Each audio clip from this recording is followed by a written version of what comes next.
if you have a 2014 ELR or any other car that doesn't have a phone app that allows you to get in your car, unlock your car, and start the car so you can drive it, and you only have one key fob, I caution you, take proactive action now and try to get an extra key fob, because if you lose this key fob and you can't find it, you're not going to be able to drive your car, number one. Number two, you are going to be forced to go to the dealership in order to get a replacement key fob, and that process is a lot more challenging than if you do have a key fob. Welcome to another episode of Out of Spec Dave, where today I'm going to be talking a little bit about something called key fobs. Now, I don't even know what FOB stands for. I looked it up. I can't find it out. If you know what that stands for, let me know. Please put it in the description below. But these key fobs, these are not cheap to replace. I just recently took this Cadillac ELR in for service, and Cadillac wanted $550 to actually replace, or actually I wanted an additional key fob, and I was like, $550? Well, in this video, I'm going to save you a lot of money if you need an extra key fob. It will work for pretty much any car. I took a risk. I risked $25 to see if my theory would work, and it did. So let's get into this video and save some money.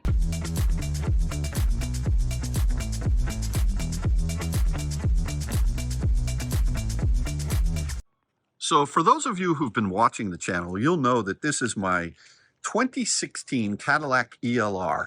This is basically a Chevy Volt in tuxedo. It's a fancy Chevy Volt. It's a hybrid, and it's a great car.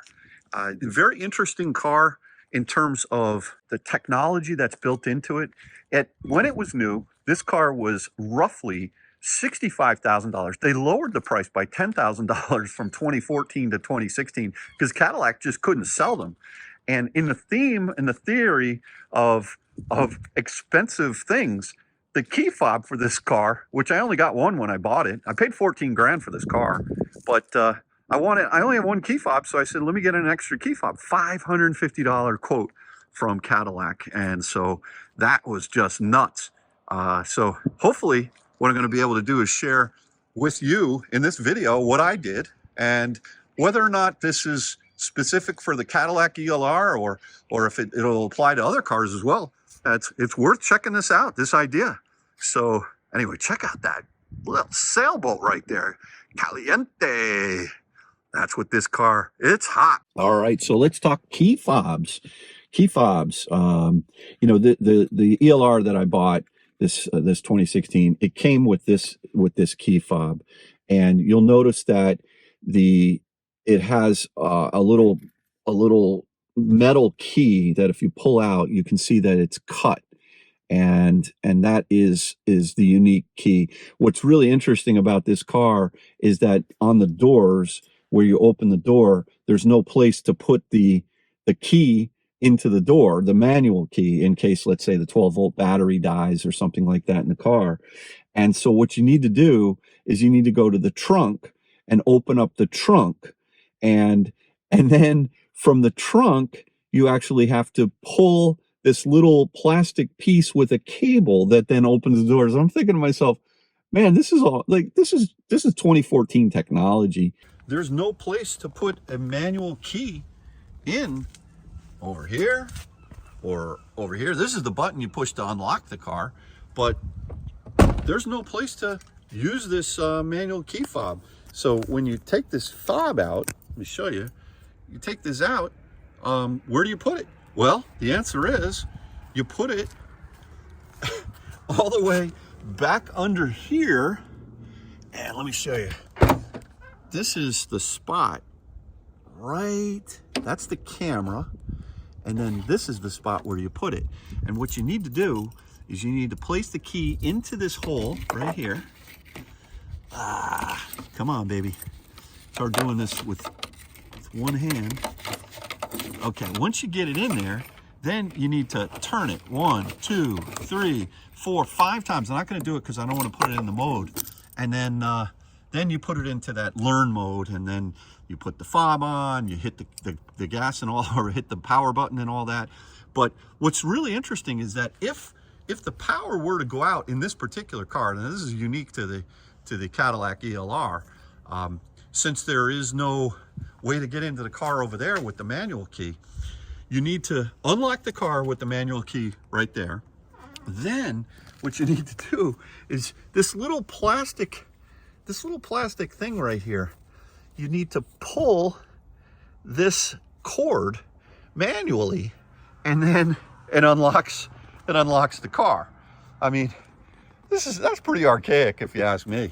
It seems kind of crazy that they put design, you know, of the car over function to be able to get into it, and to have to over-engineer something and you know, and put a cable in the back there is crazy. But you know, like I was mentioning in the opening, that I really am concerned about only having one you know, one actual key fob. Now, this car does come with an app, so when you go online on the internet on my phone, I can open up the car and I can unlock the car from the app. I can you know, lock the car. I can start the car, so I can drive the car from the app.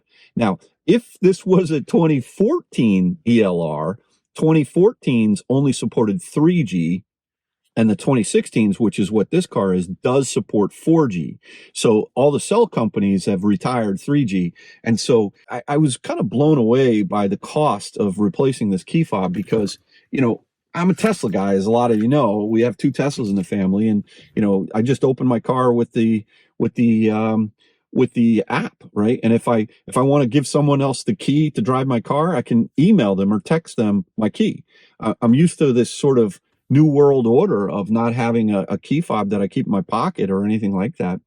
So I'm going old school here, and the challenge that I found with this with the expense on this key fob was, I went online and I said, you know, I got to figure out a way around this.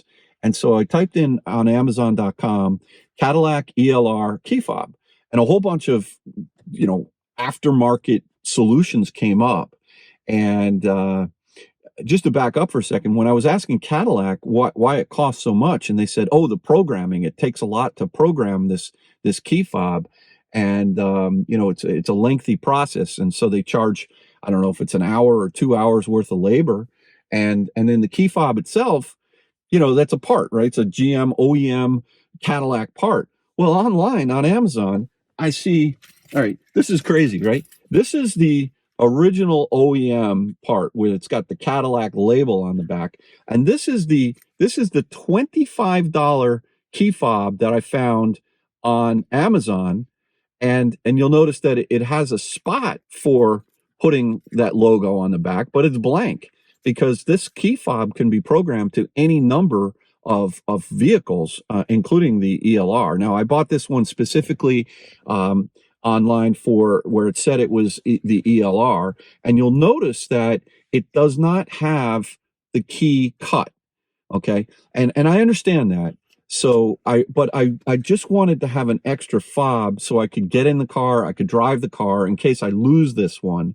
So what I'm going to do is I'm going to use the key fob that I got from Cadillac, the Cadillac OEM one with the cut key. I'm going to keep that in, and that's going to be my daily use key driving it. But I'm also going to keep this additional one on the infamous peg wall in the kitchen where all the keys hang at the Connor household, because just in case I lose this one, I want to have that one.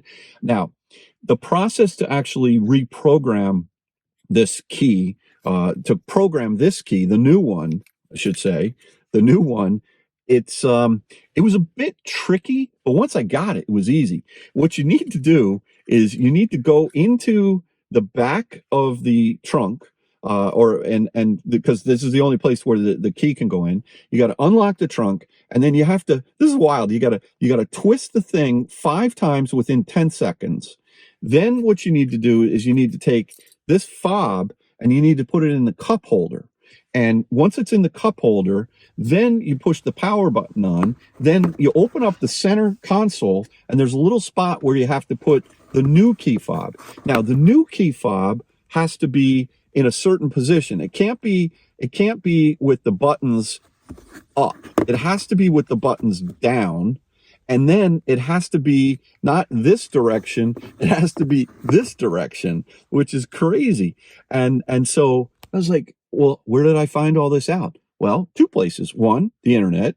Got to be really careful, because if you're trying to program it for an SRX or an XTS or something like that, it doesn't work. I tried that for a little while. Then I just said, you know what? I wonder if it's in the Cadillac manual. Sure enough, page 31 of the ELR manual, there's the instructions exactly how to do it. So I programmed the key last night, and it works. And I'm super excited about that. Now, I will call Cadillac to ask them how much they'll cost me to cut this key. I don't believe a locksmith can do it. I'm going to see if maybe a locksmith can do that. I'm not sure if they can, or if this has to be done by the dealership. I don't know, but I'm super happy. I saved a ton of money. I think this is going to work for not just this car, but for a whole bunch of cars. And the reason I say that is because there were so many different key fobs on Amazon. Which car do you have? Which car do you want? And they're all under like $30. And so this seems like the car dealerships are scamming us for the cost of these key fobs. Now, it does take them a little while. I will tell you, it took me less than 5 minutes to program that key, the new key fob. That's it. Once I figured it out. It was a little tricky. If you're not super handy and you just don't want to think about it, go ahead and spend $550 at Cadillac. Otherwise, do yourself a favor, go to Amazon.com, get yourself a new key fob, an extra key fob now before you need it. And I guarantee you, when you do that, and when you lose that original key fob, you're going to go, thank you, Dave. Thank you, Dave. Anyway, Super Bowl Sunday here in Connecticut, in Milford, Connecticut. Looking forward to the game tonight. And again, I appreciate everybody watching another episode of Out of Spec Dave. Hopefully this video will help you out. Take care now. Bye-bye.